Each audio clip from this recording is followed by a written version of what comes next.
কাঁথিতে প্রার্থী দিল কংগ্রেস। হাত শিবিরের হয়ে লড়বেন উর্বশী ভট্টাচার্য। আজ এই ঘোষণা করেছে কংগ্রেস হাইকমান্ড। শুভেন্দুর গড়ে কাঁথিতে তৃণমূল প্রার্থী উত্তম বারিক, বিজেপি টিকিটে লড়ছেন সৌমেন্দু অধিকারী, আর এবার কংগ্রেসের প্রার্থী তাদের সঙ্গে লড়বেন উর্বশী।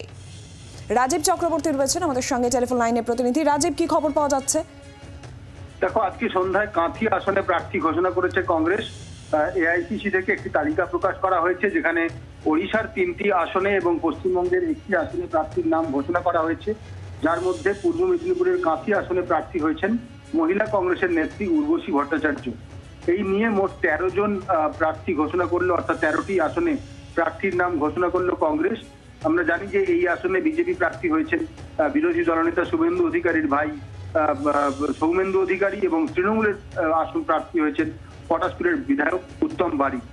এছাড়াও বহরমপুর, জঙ্গিপুর, মালদা উত্তর, মালদা দক্ষিণ, উলুবেড়িয়া, দার্জিলিং, কোচবিহার, রায়গঞ্জ, পুরুলিয়া, বীরভূম এবং কলকাতা উত্তর আসনে লড়াই করছে কংগ্রেস প্রার্থীরা। এছাড়াও ঘাটাল আসনে প্রার্থী হিসেবে পাপিয়া চক্রবর্তীর নাম ঘোষণা করা হয়েছিল, কিন্তু পশ্চিম মেদিনীপুর জেলা কংগ্রেসের তরফে বিক্ষোভের জেরে সেই প্রার্থীপদ স্থগিত করা হয়েছে।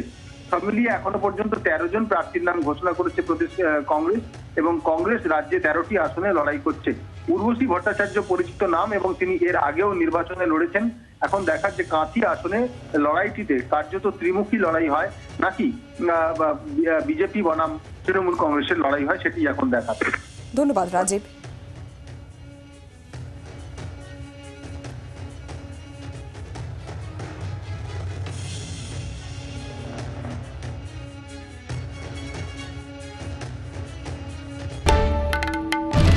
বাংলার আওয়াজ, বাঙালির আবেগ, জি 24 ঘন্টা।